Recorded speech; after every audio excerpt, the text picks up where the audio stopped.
My new book, The Art and Making of Fantasy Miniatures, is available now. Check out the link in the description to find out more. This is a review of Dragon Age, The World of Thedas, Volume 2. And this is a wonderful book. The first time I read it, it just captivated me the whole time. And yet, when examining it more objectively for this review, I realized there's so much to potentially criticize that it was going to come across as a largely negative review. So I'm a little torn because I could spend an hour taking this book to task and critiquing all the things it does wrong, but I just don't feel like that would present an accurate reflection of how much I enjoyed the book overall. And I feel that in this instance, that's the most important thing to convey. Of course, I will touch on the shortcomings so you can make an informed decision, but I'm not going to belabor them or nitpick everything, and will probably be a little bit more lenient than usual. And I think one of the main reasons the book gets away with this, besides the fact that the writing is absolutely incredible, is that it is so well supported by the first volume to create a fantastic set of lore books. I'm so glad they did this as 2 volumes, as I don't think I'd like either one as much without the other. Basically, they work together to create a whole stronger than the sum of their parts. However, it has to be pointed out that the focus of Volume 2 is very different to the first volume, and I could absolutely see some people really not liking that. Volume 1 was very much a bird's eye view of Thedas, the history, geography, politics, races, religion, magic, the Fade, how the world works. So the focus was on the big picture, whereas Volume 2 zooms in to focus on characters, which means this book is essentially a Dragon Age character encyclopedia. And that wasn't something I was expecting. I assumed Volume 2 would be a lot more like the first. In fact, if someone had have told me this was what Volume 2 was about, I would have thought it sounds like a bad idea. It sounds too microscopically focused on individual characters we already know. I want the lore books to expand the world beyond what I experience in the game, and yet somehow this book is able to pull off both of those so brilliantly. I don't think many other games or even other forms of storytelling media could get away with doing that and have me enjoy it so much, but it works because it plays completely to Dragon Age's strengths, which are, of course, character and story. And this book does an amazing job of reflecting that, and also because the book's building off the solid foundation of the first volume, it becomes so easy and enjoyable to become invested in this world and the characters who populate it. So like I said at the start, I don't think either book would work nearly as well without having the other to support it. So my knee-jerk reaction as to why I thought I wouldn't like this character-focused direction of Volume 2 is that it would be reiterating the games I've already played, telling me things about characters I already know so well. And in theory, that is a legitimate criticism, and that may be the experience for some especially well-versed lore buffs, and why they may actually really dislike the book. And I'm certainly nowhere near that level. I'm a bit more of a casual Dragon Age fan, but I like to think I pay attention when I play a game, trying to find everything, learn as much as I can. Yet it was incredibly remarkable when reading this book how much information was completely new to me, which I really appreciated. And I think this is the result of a couple of things. One, as I understand it, the book also draws lore from the novels and comics, which I've never read. 2, there actually is information newly revealed or expanded on exclusively in this book. Not super amazing secrets, it's mostly just fluff, but because it is so well written, I still loved reading it. And then lastly, and probably most likely, I'd simply just forgotten a lot of the information or never learned it during my playthroughs, which makes sense because you can't compare Dragon Age to a movie or even many other games because the lore and characters are so deep, with sprawling dialogue trees, hundreds of codexes that you can't really experience, absorb, or remember at all. Plus, the book just makes the information significantly easier to reference, which I guess is a large part of the point of lore books in the first place. Since in the games the information is so spread out, you can't just go back to recall that one detail about a character's past that they mentioned to you a week ago. So the book's divided into 4 major sections. The first is Legends of Thedas, and it deals with the historically important figures from the times before the games take place. Then part 2 is about all of the companions, heroes and villains in Dragon Age Origins, Legends, then part 3 is all the DA2 characters, and then the last section is on the characters in Inquisition. And these entries on each of the characters are not comprehensive biographical entries.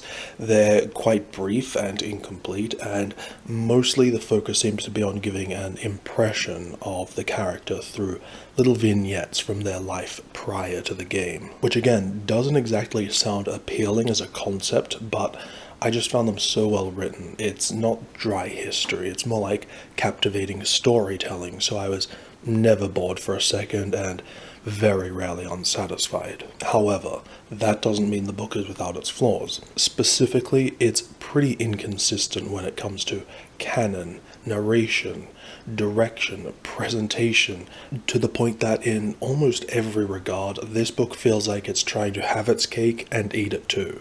That, to me, is the best way to describe the overall issue. It really needed a stronger guiding hand in the execution of some of the details and ideas of this book, but this is from Dark Horse Books, whose editorial and publishing teams I am utterly convinced don't even look at the books they release. As long as it has a semi-popular brand name on the cover, that's what counts. Like at one point the text details the contents of a particular box, but then 10 pages later says, "It is unknown what the box contained."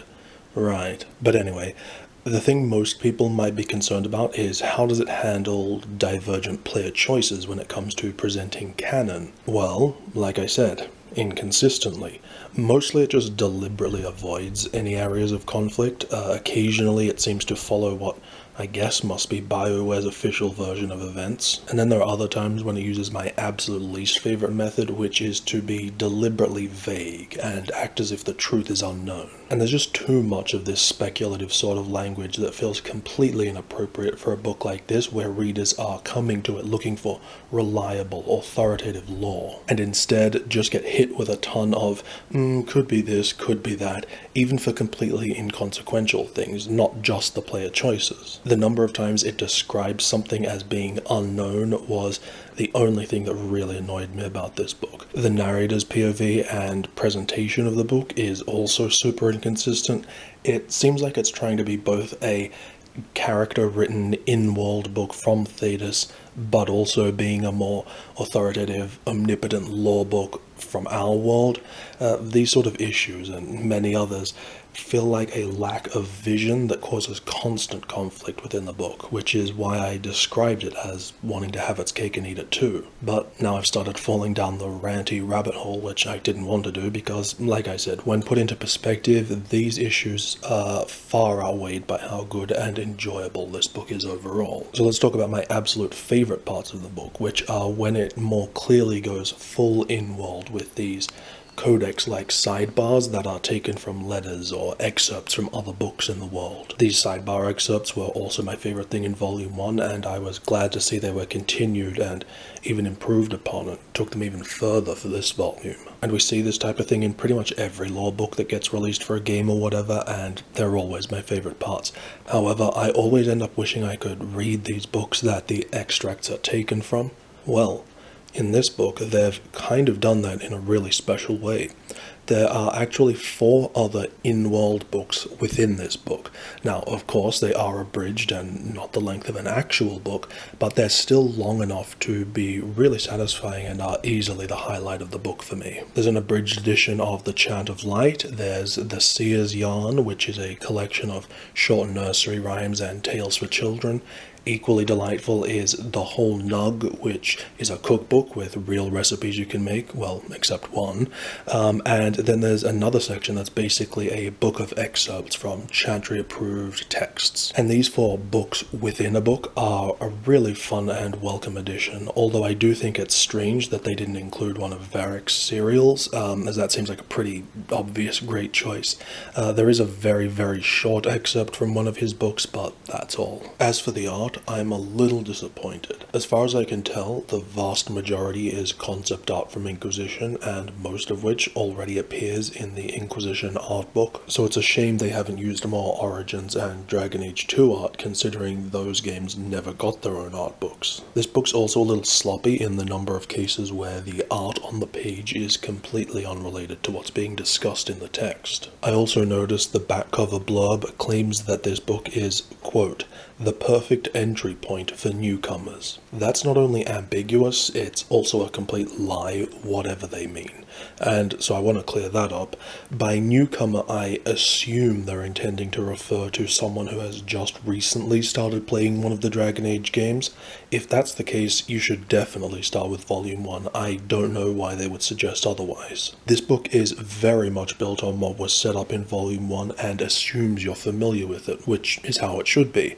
But that means you're not getting any explanation of terms or concepts that were established in Volume 1. The other way newcomer could be interpreted is that this book could be your introduction to the Dragon Age universe for someone who's currently unfamiliar, in which case 100% definitely not. I mean, it's possible that someone could approach Dragon Age for the first time with Volume 1, and if anyone has done that, please let me know in the comments how you found it, cause I'd be very interested to hear.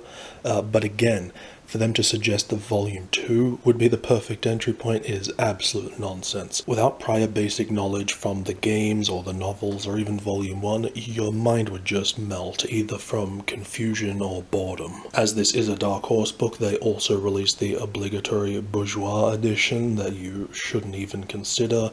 The only thing that might look vaguely interesting is that it comes with a second book, but it's just another copy of the Seer's Yarn, which already appears in the actual book, so absolutely pointless. But in terms of the quality of this regular edition, I talk a lot of well-deserved shit about Dark Horse, but I'm also the first person to praise the physical qualities of their books. Nice, extra-large format, great binding, super thick pages. This book is delightfully monstrous, which is awesome, because I think it would have been so easy for them to, say, cut out some of the characters or remove the in-world books to get the page count down so that it could be cheaper and then maybe more people would buy it. And so I'm very grateful it's as hefty as it is, and I think the price point is more than fair for what you're getting. Ultimately, despite any shortcomings, the most truthful impression that The World of Thedas Volume 2 made on me was that it constantly kept me engaged, and I looked forward to every evening I was reading it. Yes, it definitely could have benefited from a more cohesive vision and a stronger guiding hand in its execution, which prevents it from ever being able to be called perfect. But I mean, it's not like this is the World of the Witcher book. Despite both actually having a lot of similar ideas, that book was just a lazy disgrace. Whereas this book actually has a wonderful core, and so I don't think the ways in which it stumbles should overshadow the ways in which it soars.